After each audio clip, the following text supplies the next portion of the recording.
Muchas gracias, doctor Mejía. Muchas gracias, doctor Arce, por el pase. Agradecer al comité organizador la invitación.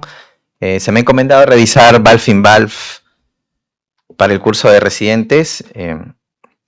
Empezando con algunas definiciones, sabemos que las bioprótesis quirúrgicas se implantan desde hace muchos años, que antes teníamos un parámetro muy estricto de decisión de válvula quirúrgica, válvula mecánica, para implantarle a un paciente con estenosis aórtica. Prácticamente el punto de corte era la edad, 75 años, decíamos, más de 75 biológicas, menos de 75 implantaron una válvula mecánica. Esto ha ido cambiando con el tiempo. Desde los años 2000, 2010, ha comenzado a tener mucho crecimiento el implante de la válvula biológica en relación a las consecuencias que tiene tener una válvula mecánica desde muy joven, ¿no? La anticoagulación, mayor riesgos a largo plazo de sangrado, inclusive algunos riesgos mayores de mortalidad. Y también lo que ha venido mucho a traer a colación es la decisión del propio paciente. Ahora explicamos mucho a los pacientes y el paciente decide en algunos centros qué válvula se quiere poner y qué seguimiento quiere tener. Estamos hablando de su primera válvula, un paciente joven que va a ir a un primer implante valvular, probablemente quirúrgico inicialmente, y ellos tienen la capacidad de decidir. Pero mientras más jóvenes se colocan una bioprótesis o una válvula biológica, también están sujetos al bemol que tienen las válvulas biológicas, que es la durabilidad. Las válvulas biológicas, tanto nuestras TAVIs como las válvulas biológicas que implantan los cirujanos, con el tiempo degeneran, se deterioran y están expuestas a fallar. Dentro del manejo de esta falla de la prótesis biológica, Valve in Valve, o sea, poner una TAVI dentro de una prótesis biológica previamente implantada de manera quirúrgica, es una opción factible, feasible, que se viene haciendo desde ya muchos años, aprobado por la FDA, aprobado por la Sociedad Europea de Cardiología Intervencionista, y como una terapia que está en las guías y una terapia que tiene su espacio, tiene sus indicaciones, como vamos a revisar ahora. El Valve in Valve para bioprótesis quirúrgica se aprobó en el 2015 la Corval, 2017 Edwards. Hay que conocer, para plantear a un paciente que ya su prótesis previamente implantada quirúrgica ha fallado y ofrecerle un tratamiento percutáneo con una prótesis por TAVI, por catéter, hay que conocer primero qué válvula se le puso, qué características tuvo esta válvula para poder hacer una adecuada selección de pacientes, como vamos a ver a continuación. Conocer una válvula quirúrgica para nosotros que vemos la parte de TAVIs no es ajeno, hay que saber de qué materiales son, si son de pericardio bovino, de pericardio porcino, conocer la marca, conocer qué propiedades y qué diámetros tiene. A este paciente que es paciente de 70 años, por ejemplo, que ya falló su válvula quirúrgica, biológica, ¿también se le puede ofrecer una reoperación quirúrgica? Sí se le puede ofrecer una reoperación quirúrgica, los famosos REDU, ¿no? ¿Y por qué se le ofrecería TAVI? Porque también es una opción. Obviamente, cuando esto se ha ido desarrollando, igual que la TAVI en sus inicios, la ofrecemos a pacientes con cierto grado de mayor complejidad, o lo que hemos estado hablando en toda la mañana, de mayor riesgo, ¿no? Pacientes de alto riesgo quirúrgico, pacientes de muy alto riesgo quirúrgico, pacientes inoperables, o que el tórax sea muy hostil para la reintervención. Son unos escenarios adecuados para el Valve in Valve. Obviamente el Valve in Valve no es una terapia, no es la panacea, es una terapia que también conlleva mucha planificación, tan igual como la aorta bicúspide, que lleva también riesgos dentro de su ejecución. Hay riesgos a nivel coronario, como se ha hablado de obstrucción coronaria. También, como estamos poniendo una válvula sobre otra válvula, pues estas válvulas pueden quedar pequeñas para el área de la superficie corporal del paciente y generar lo que llamamos mismatch protésico, que también es algo que tenemos que enfrentar. No todas las válvulas quirúrgicas pueden aceptar una válvula percutánea. A veces hay válvulas pequeñas de ciertas marcas que no se pueden ya expandir, y probablemente o lo mandemos a operar o aceptemos un resultado no tan exitoso con una prótesis percutánea. Y nuestras prótesis percutáneas por TAVI también están expuestas a lo que nosotros llamamos la durabilidad. También van a degenerar. Imagínense que ya el paciente se ha operado una vez, le ha puesto una TAVI, si es joven y todavía le quedan 10 años más de vida, probablemente esté expuesto a un tercer procedimiento. Entonces son factores a considerar cuando uno escoge hacer un valve-in-valve en un paciente con una prótesis quirúrgica aórtica biológica previamente implantada. Se selecciona el paciente, hay que conocer muy bien las prótesis quirúrgicas, como lo dije.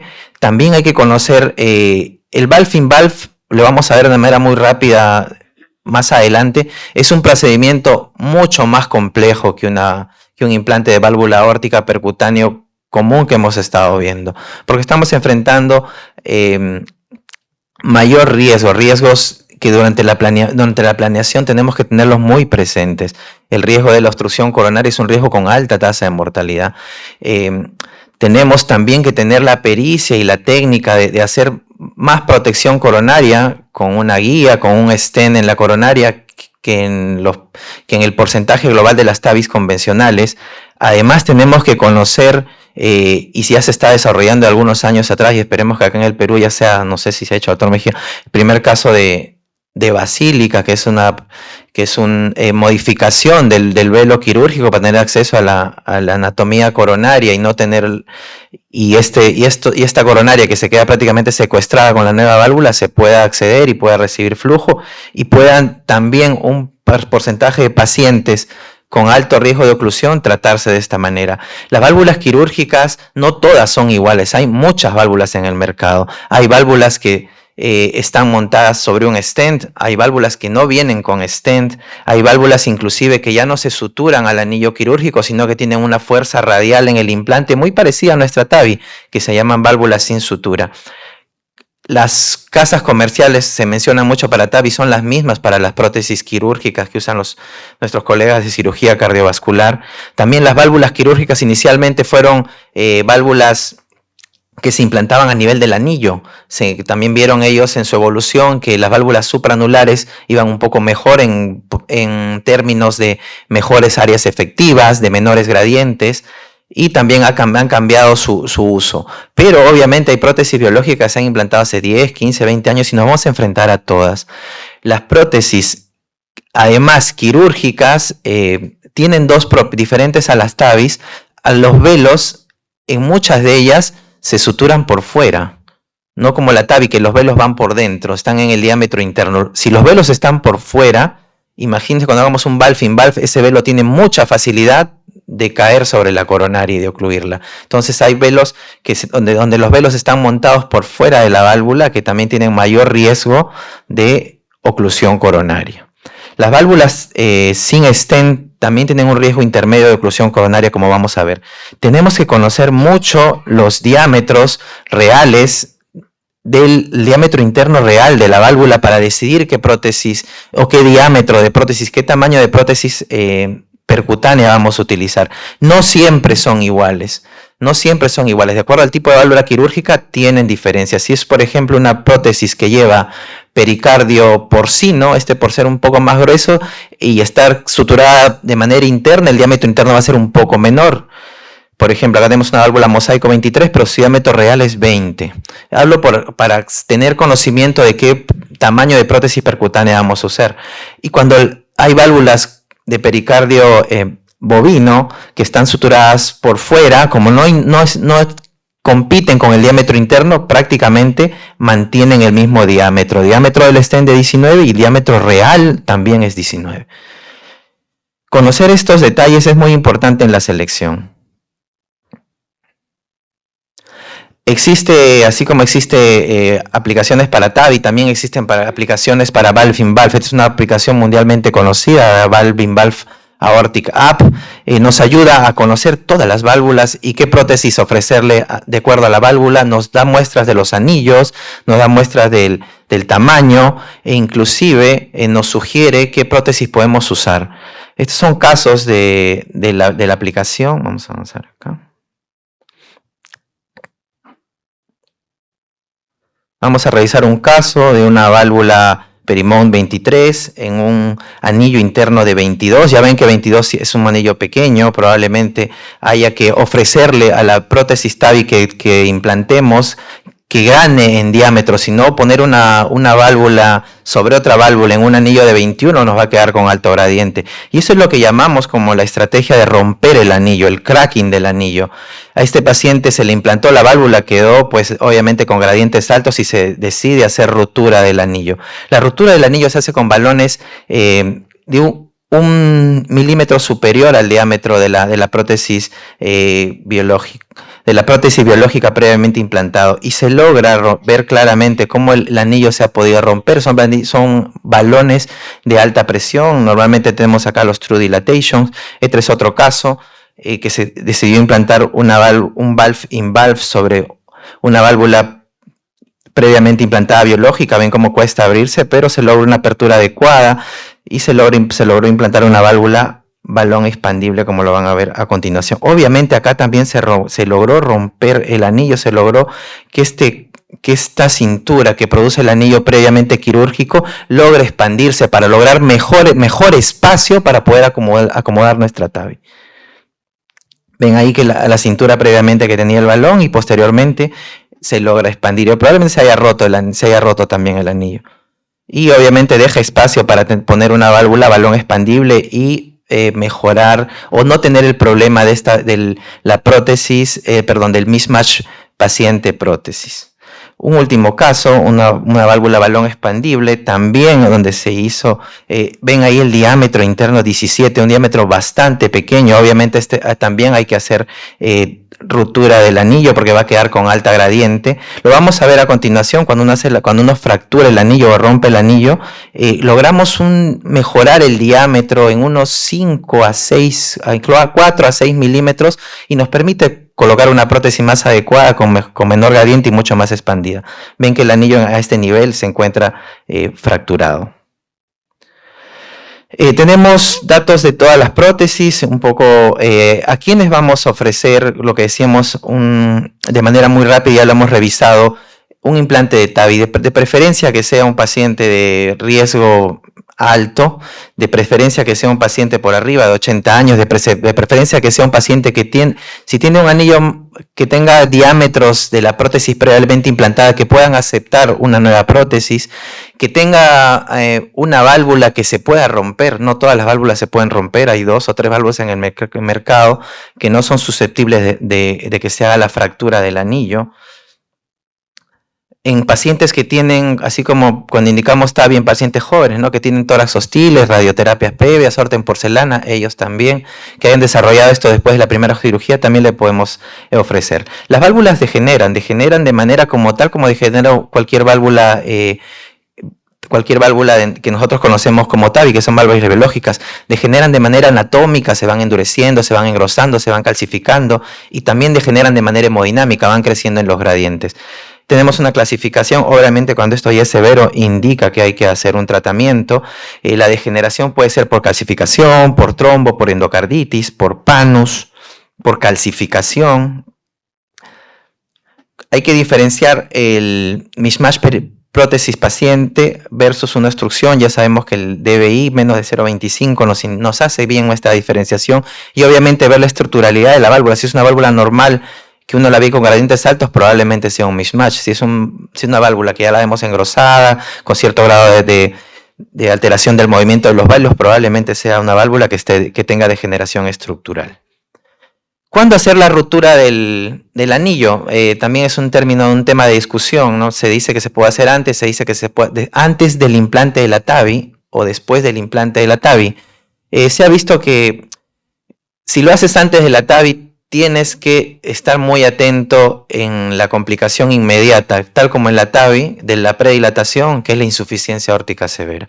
Obviamente estos pacientes son un poco más complejos, y cuando uno hace las comparaciones o sigue las recomendaciones de centro de alto volumen, se decantan más por hacerlo después del implante, como han visto en los ejemplos que hemos puesto. Primero ponemos la válvula, obviamente se ve que queda con gradiente, y lo siguiente es romper el anillo. El raciocinio hubiera sido, primero lo rompo porque es más fácil, pero en términos de seguridad para el paciente es mejor hacerlo después.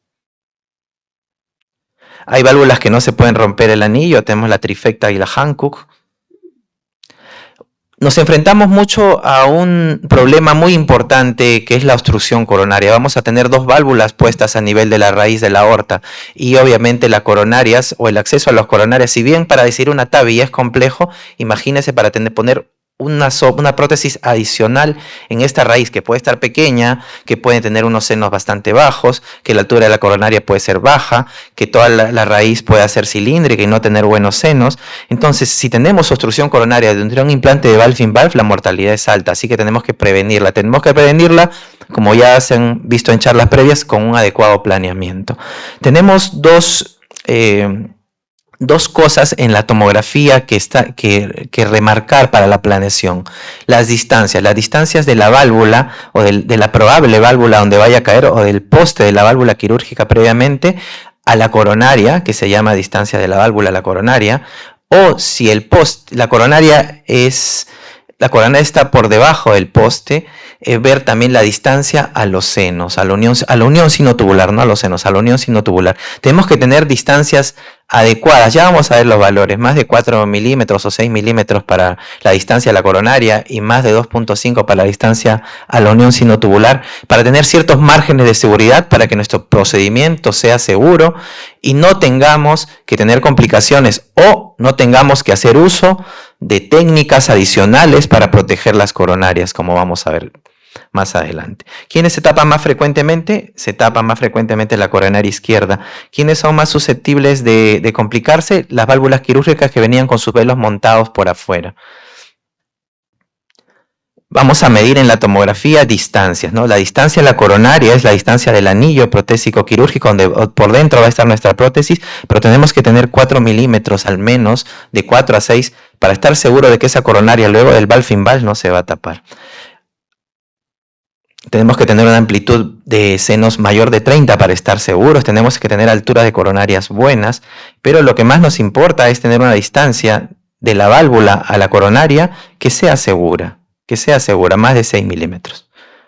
Vamos a ver que a veces casi estamos sobrepuestos a la coronaria, entonces hace muy difícil, muy retador el implante. La evaluación por tomografía es mandatoria, tiene que ser muy prolija, tiene que ser adecuada.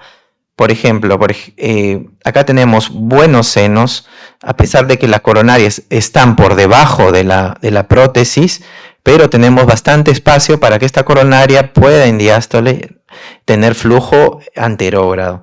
Si tenemos pocos senos y prácticamente la prótesis se enfrenta a la coronaria, este paciente va a tener un riesgo importante de oclusión coronaria. Acá tenemos buenos senos, pero ven que la unión sinotubular casi está muy cerca a la válvula. La unión sinotubular es la unión del seno con la aorta ascendente, y prácticamente el stent de la prótesis quirúrgica y de nuestra prótesis vaya a secuestrar a todo este seno, y a pesar de que la coronaria va a estar libre, no le va a poder entrar flujo por acá. Eso se llama secuestro causado por el valve-in-valve a la coronaria. Esto hay que predecirlo, lo predecimos con el análisis previo, lo predecimos midiendo estas alturas, lo predecimos también en la tomografía. Hay que ver si la prótesis quirúrgica, cuando el cirujano la puso, le quedó centralizada o le quedó más apoyada a una coronaria que a otra, porque si está más apoyada a una coronaria, en ese lugar la distancia va a ser menor, y también tenemos que tenerlo en cuenta para el planeamiento. Básicamente lo que les he dicho, tenemos algoritmos que podemos seguir, pero la distancia a la coronaria y la distancia a los senos son los parámetros más importantes. Ver si es posible, la altura de la coronaria está por encima del stent de la prótesis quirúrgica biológica previamente implantado, también es un parámetro bastante favorable para el implante de un valve-in-valve. Si no, hay que considerar otras técnicas de protección. ¿Cuáles se está propugnando ahora? Hacer basílica, y se está modificando la técnica de basílica año a año con nuevos dispositivos. ¿Qué es basílica? Basílica es hacer una laceración del velo quirúrgico de la prótesis que está fallando previamente, de este velo quirúrgico, una laceración intencional de este velo, ¿con qué finalidad? Con la finalidad de que este agujero que le creamos a esa prótesis quirúrgica previamente implantada esté enfrentado con el ostium coronario y permite el flujo a través de los frames de la TAVI y a través de la prótesis, de las paredes, de la prótesis, de los estrados, de la prótesis quirúrgica, permite el flujo a la coronaria y poder hacer pacientes que anteriormente creíamos que eran complejos y que eran hostiles. Obviamente es un procedimiento que requiere mucha curva de aprendizaje, es un procedimiento bastante complejo, esperemos tenerlo pronto con nosotros.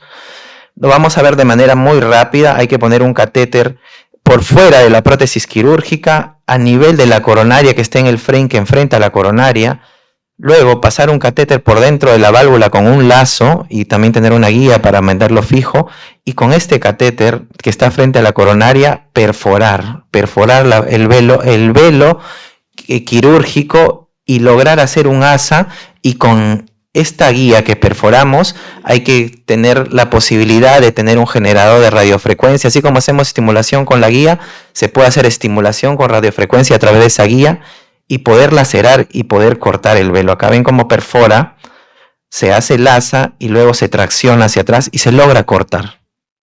Obviamente es bastante complejo, tiene mucha curva de aprendizaje, pero creemos que se puede hacer. También otro procedimiento para protegernos durante el valve in valve es hacer la chimenea. La chimenea con stents, hay que dejar un stent muy cerca o en el ostium coronario, asomado o en realidad de manera vertical hasta la unión sinotubular, por encima de la unión sinotubular, que nos permita durante el implante del valve in valve tener un acceso a la coronaria. Y si uno inclusive quiere posdilatar el valve in valve porque te ha quedado con gradiente, porque quieres romper el anillo, también hay que hacer, entre comillas, un kissing con el stent para que tu chimenea no se colapse. ¿Ya? Pero la técnica de chimenea es bastante compleja de hacer, yo creo que hay experiencia acá en el Perú, pero nos permite la patencia. Obviamente va a aumentar el riesgo de sangrado porque este paciente ya tiene un stent coronario, hay que darle doble antiagregación de manera prolongada porque se va a quedar un stent coronario flotando en la aorta durante mucho tiempo. Las patencias, los estudios a largo plazo todavía no nos dan resultados claros de las patencias de las chimeneas, pero es lo que se ofrece ahora en pacientes que quizás no tuvieran otra opción que un valve in valve. Luego, el valve in valve también es retador para acceder a la coronaria después que uno ha implantado dos válvulas a nivel de la aorta. Acuérdense que ya muy parecido a cuando uno tiene el riesgo de obstrucción, también vamos a tener un riesgo inherente cuando ya hay dos válvulas puestas de poder accesar a la coronaria. Esto básicamente a priori, cuando uno vaya a enfrentar a un paciente para hacerle que no tuvo enfermedad coronaria o no estaba sintomático antes del valve in valve, pero se infarta o hace un ST elevado o tiene angina que implique que tengamos que reacceder a las coronarias, tenemos que tener en cuenta, o mejor dicho, hacer un planeamiento previo, si es que se puede. Si es de emergencia, hay series que dicen que hasta el 50% se muere, porque en ese momento hay un alto porcentaje que no se puede acceder en el momento de la emergencia de un ST elevado. Pero si se puede planear, hay que tener algunos parámetros como la distancia de la válvula, la unión sinotubular más de 2 milímetros, que te va a permitir, al menos a priori, que tú tengas cierta seguridad de que vas a poder acceder a esa coronaria, o si las coronarias realmente estaban altas y están por encima de los velos de la válvula quirúrgica y encima de los velos de la válvula de la TAVI que hemos implantado. El valve in valve es un procedimiento bastante complejo que ya se puede ofrecer a mayor cantidad de pacientes. Obviamente está indicado para pacientes de riesgo alto, pero si el paciente rechaza, también se le puede ofrecer a pacientes de riesgo intermedio con una prótesis biológica previamente implantada. El planeamiento, como para la TAVI, para el valve in valve o como la válvula aórtica bicúspide, el planeamiento con tomografía es indispensable, es fundamental. Tenemos que conocer todas las prótesis mecánicas biológicas y saber sobre qué prótesis estamos trabajando. Tenemos que saber valorar la complicación a nivel de las coronarias y, si es posible, tener entrenamiento en técnicas de protección. También tenemos que tener una curva de aprendizaje en hacer las fracturas del anillo protésico para permitir mayor expansión de las prótesis, permitir menores tasas de mismatch protésico.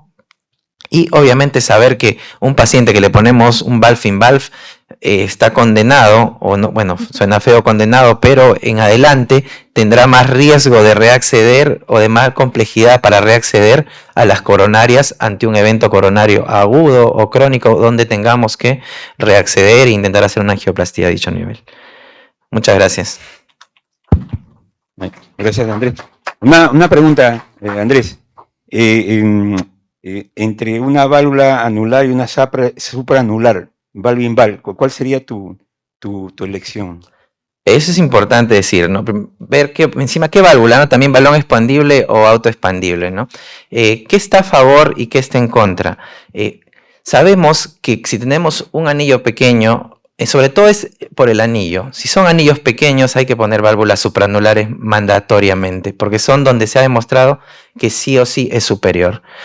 En el resto de los casos, si tenemos tamaños de la prótesis quirúrgica adecuados que van a poder soportar tanto una prótesis balón expandible como un autoexpandible, no habría diferencias.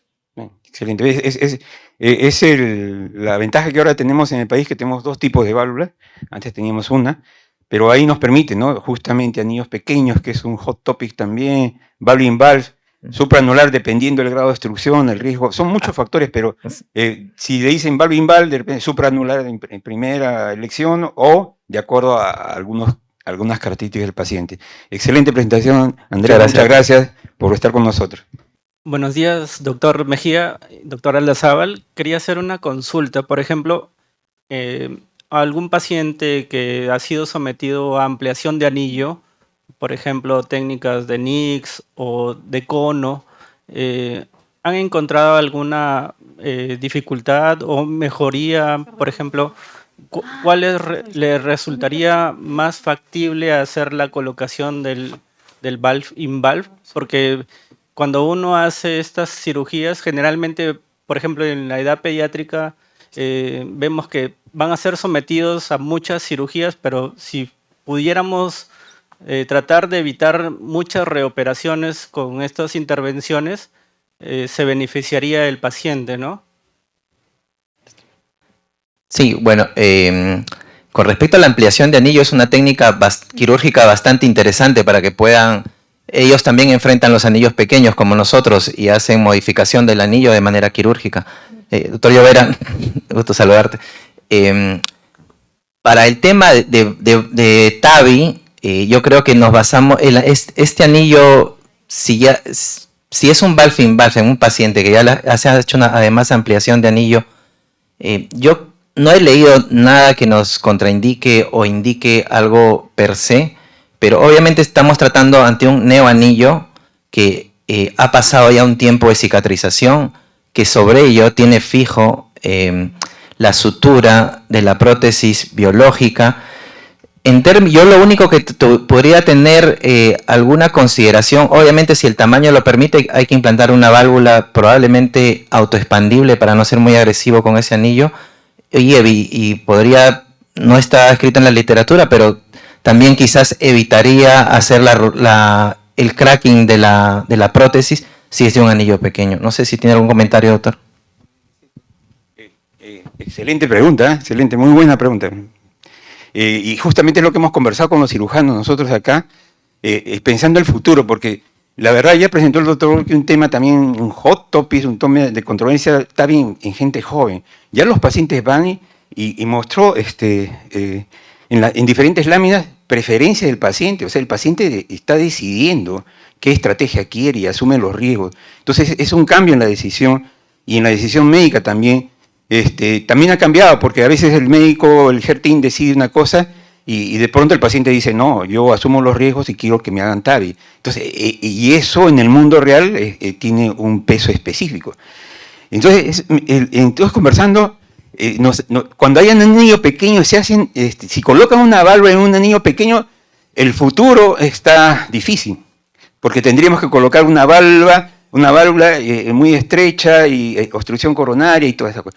Pero si amplían el anillo cirujano y ponen una válvula mayor, el futuro es mejor, porque nos permite ya colocar una válvula mayor, si va a ser TAVI a futuro, y nos permite colocar una válvula y vemos ya, o sea, la filosofía del tratamiento es pensando en el futuro del paciente.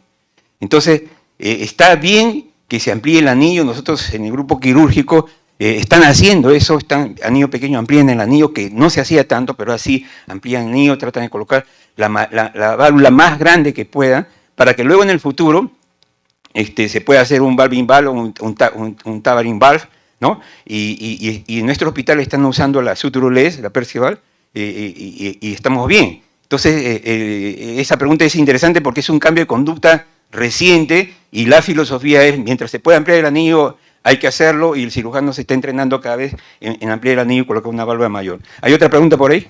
Sí. Buenos días, doctor. Una consulta. Usted mencionó también sobre TAVI en casos de emergencia. ¿Cuáles serían los pacientes ideales y si en su institución tiene experiencia y si acá en INCOR también se ha realizado TAVI en situaciones de emergencia? Quisiera saber. Sí, tenemos un caso de TAVI en emergencia de nuestro registro. Es un TAVI que hizo una insuficiencia aórtica aguda, ¿ya? Llegó en shock y se colocó la válvula. Y lo diferente es que ese caso se ha presentado el año pasado en el Solasi regional de Arequipa. Presentamos los dos casos, un caso de TAVI, el doctor Pérez Coahuila lo presentó, y el doctor Quevedo también presentó. Hicimos un TAVI donde implantamos 3 TAVIs, un caso muy difícil, 2 pop-ups y la tercera felizmente se dio.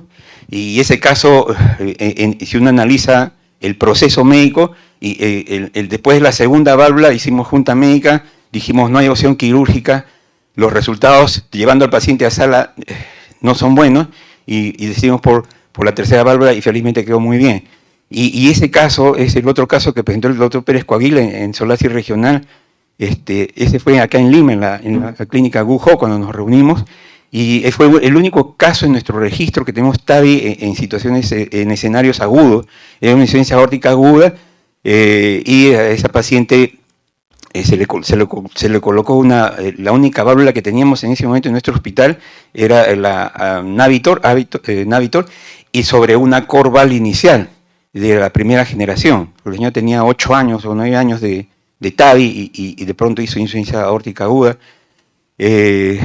Bueno, igual se le dio tratamiento, se le hizo seguimiento. Yo la estoy siguiendo también acá en el consultorio, en INCOR, la estamos viendo porque ahorita está con rivaroxaban, hubo trombosis de la válvula. Entonces, son nuevas cosas que estamos aprendiendo, porque nosotros nunca hicimos un TAVI en situaciones de escenarios agudos, y luego que vemos trombosis y hacemos el seguimiento. La válvula está con una buena performance ahora, tomográficamente no hay trombo, pero ya tiene un año y medio de rivaroxaban. Entonces, hemos buscado en la literatura, no hay suficiente datos y ya queda criterio, ¿no? Entonces, hemos dejado todavía dándole rivaroxaban. Y lo otro importante, en VALV-IMAL mencionó el doctor Aldazábal, en VALV-IMAL el riesgo de trombosis existe. Entonces, uno podría dejar rivaroxaban 3 meses y luego dejar clopidogrel ya por siempre. Eso también es una conducta que se está cada vez recomendando cuando uno hace VALV-IMAL, porque hay mucho riesgo de trombosis, ¿no? ¿Otra pregunta?